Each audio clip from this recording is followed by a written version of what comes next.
जब इंडिया के chief justice unemployed youth को कॉकरोच कहते हैं। There youngsters like cockroaches. They don't get any employment. They don't have any place in profession. और एक satirical party 3 हफ्ते में एक एजुकेशन मिनिस्टर का रेजिग्नेशन करवा देती है कि अगर सब कॉकरोच एक साथ आ जाएं तो क्या होगा। आपकी सारी मांगे पूरी होगी। भारत माता की जय। बता सकते हैं 5 डिमांड्स, 5 वीडियोस, 5 डॉक्यूमेंटेड फेलियर्स।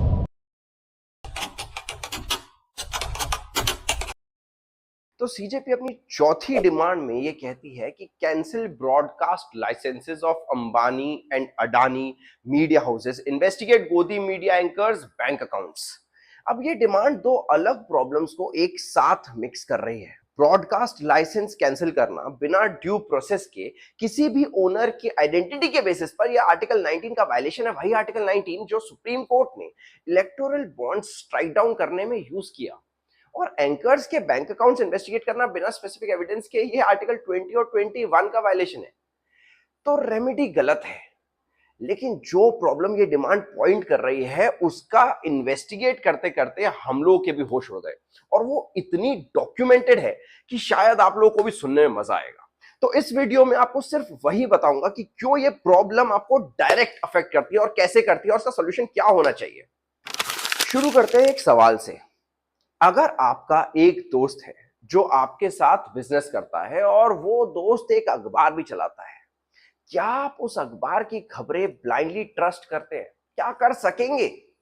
शायद नहीं, क्योंकि आप जानते हैं कि उस अखबार में वो खबरें जो आपके दोस्त के बिजनेस को हर्ट करेंगी कभी नहीं छपेंगी। ये बेसिक कॉन्फ्लिक्ट ऑफ इंटरेस्ट है और हम सब समझते हैं ये बात। अब इस सवाल को इंडिया के सबसे बड़े मीडिया हाउसेस पर अप्लाई करते हैं। अंबानी, रिलायंस इंडस्ट्रीज, क्या क्या है उनके पास? 72 news channels, 800 million viewers, CNN news 18, CNBC TV 18, news 18 India और 70 से ज्यादा और चैनल्स, रीजनल न्यूज से लेकर एंटरटेनमेंट तक।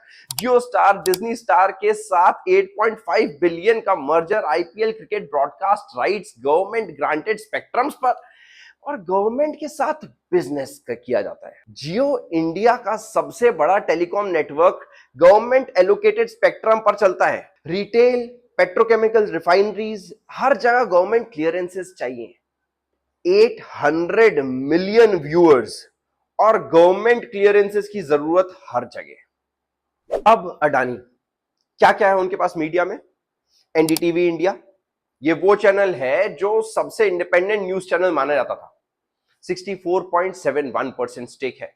The Quint, BQ prime 49% stake. INS India का सबसे पुराना न्यूज वायर, 100% ओनरशिप। और गवर्नमेंट के साथ बिजनेसेस क्या क्या है? 7 एयरपोर्ट्स गवर्नमेंट की लीज पर, मुंबई, अहमदाबाद, लखनऊ, मंगलुरु, जयपुर, त्रिवेंद्रम, गुवाहाटी। दुनिया का सबसे बड़ा solar project 8 gigawatt government entities को पावर बेचता है। 13 पोर्ट्स गवर्नमेंट कंसेशन अग्रीमेंट्स पर, रोड्स गवर्नमेंट कॉन्ट्रैक्ट्स पर।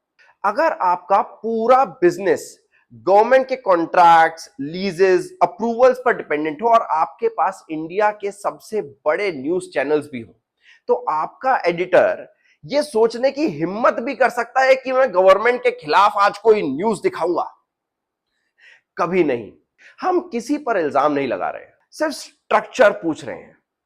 NDTV इंडिया का वो चैनल जिसके प्रोग्राम्स बीजेपी रिप्रेजेंटेटिव्स बॉयकॉट करते थे, आते ही नहीं थे। नवंबर 2022 अडानी ने NDTV का 64.71% एक्वायर कर लिया, एक कॉम्प्लेक्स मैकेनिज्म के थ्रू। 2009 में NDTV के फाउंडर्स ने मुकेश अंबानी की कंपनी से लोन लिया था। उस लोन के साथ वारंट्स आए, उन वारंट्स को अडानी ने खरीद लिया और बिना NDTV के फाउंडर्स से पूछे कंट्रोल अडानी के पास आ गया। बिजनेस प्रेस ने इसे हॉस्टाइल टेकओवर कहा। नवंबर 30, 2022 NDTV के फाउंडर्स ने रिजाइन किया। उसी दिन रवीश कुमार, 27 साल का NDTV career, Magsaysay award winner, resign कर गए। उन्होंने ऑन रिकॉर्ड कहा, मैं कन्विंस्ड हूं कि ये पूरा स्कीम मेरे प्रेजेंस को टीवी से रिमूव करने के लिए बनाया गया था। और फिर उन्होंने एक और बात कही जो इस पूरी स्टोरी का सबसे डॉक्यूमेंटेड प्रूफ है। मेरे प्रोग्राम्स बीजेपी रिप्रेजेंटेटिव्स बॉयकॉट करते थे, आते ही नहीं थे। जैसे ही मैं गया, सेकेंड रंग बीजेपी फंक्शनरीज आने लगे। पहले नहीं आते थे, मैं गया, आने लगे।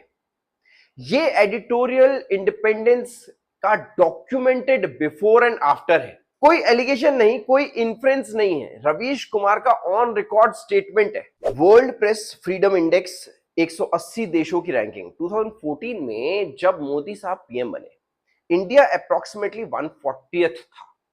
2026 में इंडिया 157th है। 140 से 157 12 सालों में। और आरएसएफ ने स्पेसिफिकली लिखा है, हाईली कॉन्सेंट्रेटेड मीडिया ओनरशिप और outlets with increasingly overt political alignment, press freedom is in crisis in the world's largest democracy. ये ऑपोजिशन पॉलिटिशियन नहीं कह रहा, ये 180 देशों को मॉनिटर करने वाली इंटरनेशनल ऑर्गेनाइजेशन कह रही है। अब वेल्थ की बात करते हैं, क्योंकि ये नंबर्स इस पूरी स्टोरी का कंटेक्स्ट देते हैं।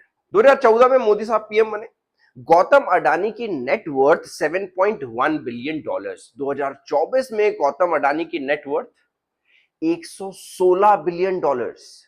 10 सालों में 1534% ग्रोथ। इंडिया की जीडीपी उस वक्त 6 से 7% एनुअली ग्रो कर रही थी। और Mukesh Ambani 2014 18.6 billion dollars, 2024 119 billion dollars, 542% growth 10 सालों में। अब ये एक्स्ट्रा ऑर्डिनरी इंटरप्राइज है या एक्स्ट्रा ऑर्डिनरी एक्सेस है, आप खुद डिसाइड करो। और एक बात, नवंबर 2024 में यूएस डिपार्टमेंट ऑफ जस्टिस ने गौतम अडानी के खिलाफ फॉर्मल इंडाइटमेंट फाइल की। Bribery charges solar energy contracts के लिए इंडियन स्टेट ऑफिशियल्स को पेमेंट्स $265 मिलियन वर्थ के पावर परचेज अग्रीमेंट के लिए। ये प्रूव नहीं हुआ है, अमेरिकन कोर्ट में केस चल रहा है, कोई कन्विक्शन नहीं है। लेकिन ये ऑपोजिशन नेता का एलिगेशन नहीं है, ये यूएस डिपार्टमेंट ऑफ जस्टिस का फॉर्मल इंडाइटमेंट है, आप खुद पढ़ सकते हैं। तो पिक्चर कुछ ऐसी है, एक तरफ गवर्नमेंट के कॉन्ट्रैक्ट्स, लीजेस, अप्रूवल्स पर डिपेंडेंट बिजनेसेस, दूसरी तरफ इंडिया के कुछ सबसे बड़े न्यूज चैनल्स, बीच में एक डॉक्यूमेंटेड एडिटोरियल चेंज जब ओनरशिप बदली, और ऊपर से एक इंटरनेशनल प्रेस फ्रीडम रैंकिंग जो 12 सालों में 140 से 157 आई। अब पूछ सकते हैं तो कॉन्क्रीट प्रूफ कहां है? कोई इंटरनल मेमो, कोई रिकॉर्डेड कॉल नहीं है पब्लिकली, और शायद कभी नहीं मिलेगा, क्योंकि यही तो इस स्ट्रक्चर की खूबसूरती है।